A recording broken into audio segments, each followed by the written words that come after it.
सिया राम दोस्तों, आइए हम रामचरितमानस अयोध्या कांड का पाठ करें। सबसे पहले श्री गणेश भगवान को हम लोग प्रणाम कर लेंगे।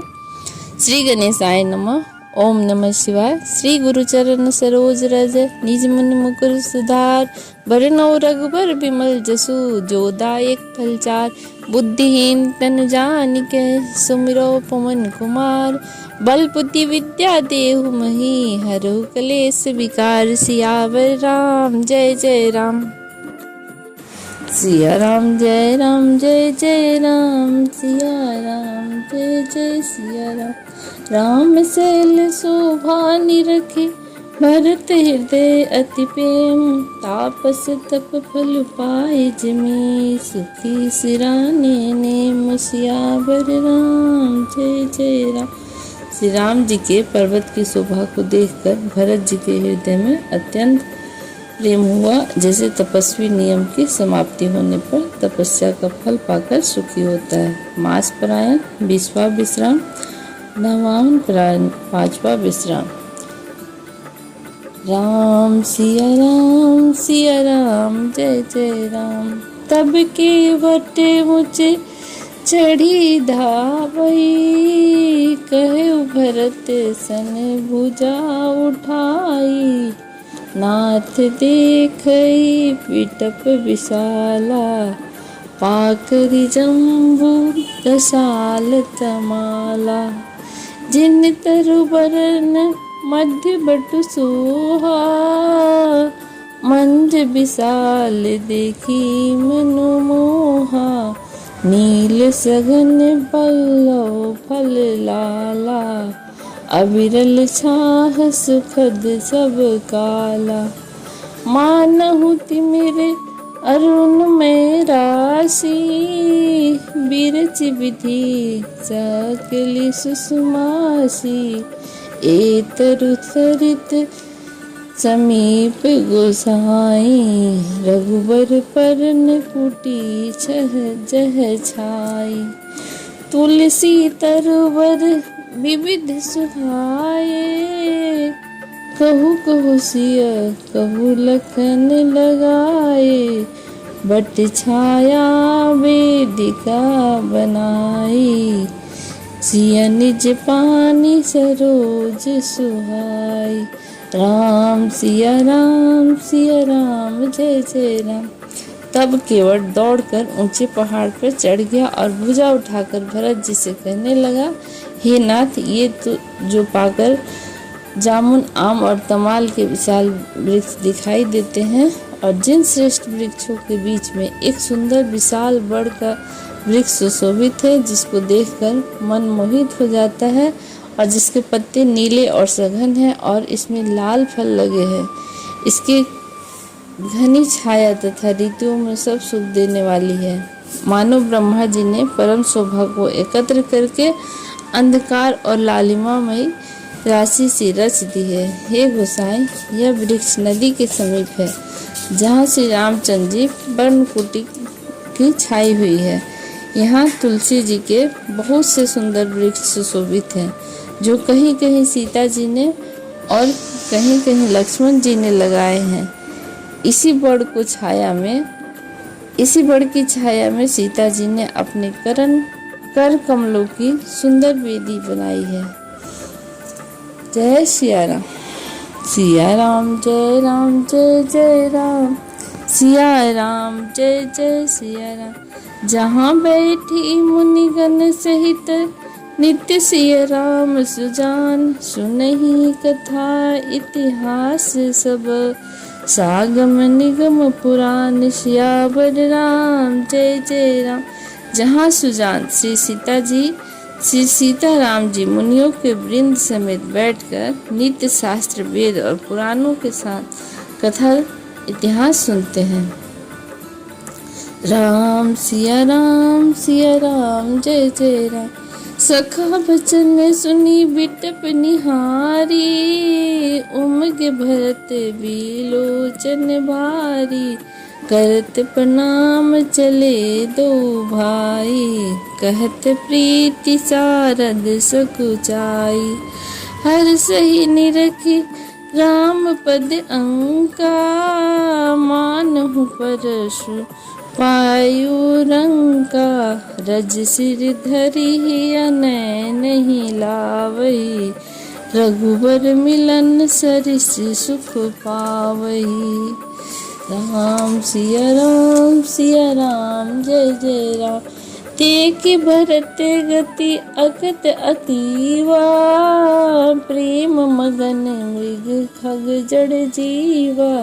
सखई स्नेह विवश मग भूला कही सुपंथ सुरबर सही फूला।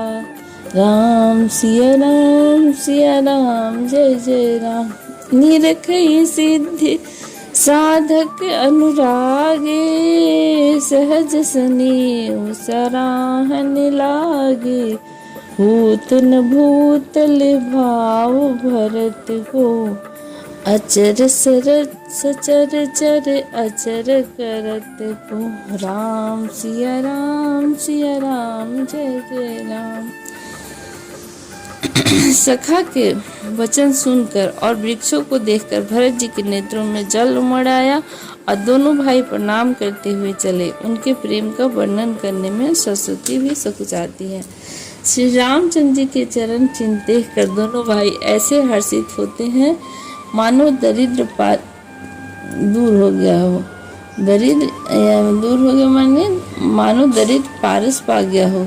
वहाँ की रज को मस्तक पर रखकर हृदय और नेत्रों में लगाते हैं और श्री रामचंद्र जी के मिलने की समान सुख पाते हैं। भरत जी की अत्यंत अनिर्वचनीय दशा देखकर उनके पशु पक्षी और जड़ वृक्षादि जीव प्रेम में मग्न हो गए और प्रेम के विशेष वश होने से सखा निषाद राज को भी रास्ता भूल गया। तब देवता सुंदर रास्ता बतलाकर फूल बरसाने लगे। भरत के प्रेम की इस स्थिति को देखकर सिद्ध और साधक लोग भी अनुराग से भर गए और उनके स्वाभाविक प्रेम की प्रशंसा करने लगे। यदि इस पृथ्वी तल पर भरत का जन्म अथवा प्रेम न होता तो जड़ को चेतन और चेतन को जड़ कौन करता। सिया राम जय जय राम। सिया राम जय जय सिया राम। प्रेम अमिय मंदरहु बिरहु भरत पयोधि गंभीर। मति प्रगटु सुर साधु हित कृपा सिंधु रघुवीर। सियावर राम जय जय राम। प्रेम अमृत है और विरह मंदराचल पर्वत है। भरत जी गहरे समुद्र है। कृपा के समुद्र श्री रामचंद्र जी के देवता और साधुओं के हित के लिए स्वयं इस भरत रूपी गहरे समुद्र को अपने विरह रूपी मंदराचल से मथ कर यह प्रेम रूपी अमृत प्रकट किया है। सिया राम जय जय राम। सखा समेत मनोहर जोटा लखु लखन सघन बन ओटा। भरत दीख प्रभु आसम पावन सकल सुमंगल सदन सुहावन। करत प्रवेश मिटे दुख दावा जन जोगी परमारथ पावा। देख भरत लखन प्रभु आगे पूछ बचन कहत अनुरागे। शीस जटा कटी मुनि पट बांधे तून कसे कर सरुधनु कांधे। वेदी पर मुनि साधु समाजो सिया सहित राजत रघुराज। राम सिया राम जय जय राम। बल कल बसन जटिल तनु श्यामा तनु मुनि वेश किन्ह रति कामा। कर कमल निधनु सायकु फेरत जिय की चरनी हरत हंसी हैरत। राम सिया राम जय जय राम। सखा निषाद राज सहित इस मनोहर जोड़ी को सघन वन की आड़ के कारण लक्ष्मण जी नहीं देख पाए और भरत जी ने प्रभु श्री रामचंद्र जी के समस्त मंगलों के धाम और सुंदर पवित्र आश्रम को देखा। आश्रम में प्रवेश करते ही भरत जी का दुख और दाह यानी जलन मिट गया, मानो योगी को परमार्थ यानी परम तत्व प्राप्त हो गई हो। भरत जी ने देखा कि लक्ष्मण जी प्रभु के आगे खड़े हैं और पूछे हुए वचन प्रेम पूर्वक कह रहे हैं, पूछी हुई बात का प्रेम पूर्वक उत्तर दे रहे हैं। सिर पर जटा है, कमर में मुनियों सा बलकल वस्त्र बांधे हैं और उसी में तरकस कसे हैं, हाथ में बाण और कंधे पर धनुष है। वेदी पर मुनि और साधुओं का समुदाय बैठा है और सीता जी सहित रघुनाथ की भी विराजमान है और श्री रामचंद्र जी के वलकल वस्त्र हैं, जटा धारण किए हुए श्याम शरीर है और सीता जी ऐसे लगते हैं मानो रति और कामदेव ने मुनि का वेश धारण कर लिया हो।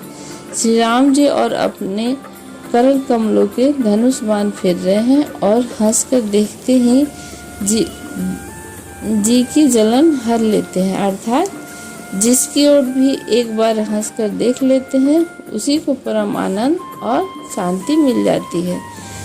सिया राम जय राम, सिया राम जय जय सिया राम। लसत मंजु मुनि मंडली मध्य सिया रघुचंद, ज्ञान सभा जनु तनु धरे, भगति सचितानंद सियावर राम जय जय राम।